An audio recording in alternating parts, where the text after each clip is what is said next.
আরে ভাই কথা বলতে দেন। বুয়া কাকে বলেন, আমাকে বলেন না, তাকে তাও তো বুঝলাম না, খালি বুয়া বুয়া আলাদা।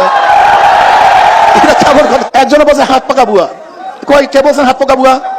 এই কে বললেন হাত পাকা বুয়া? আচ্ছা বলেন তো হাত পাকা আদর্শ কি বলেন তো আপনি? হ্যাঁ ভাই, এই জাহেল যে বলছেন হাত পাকা বুয়া, আপনি বলেন ইসলামের হাত পাকার নীতি আদর্শ কি বলেন তো?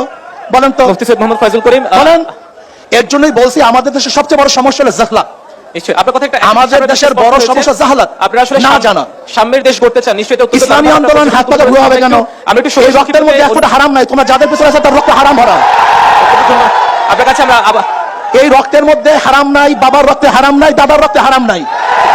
আর তোমরা যারা রাজনীতি করো, যারা রাজনীতির সাথে জড়িত আছে, যারা যেখানে যাও, প্রত্যেকের আত্মটম সব হারামে ভরা।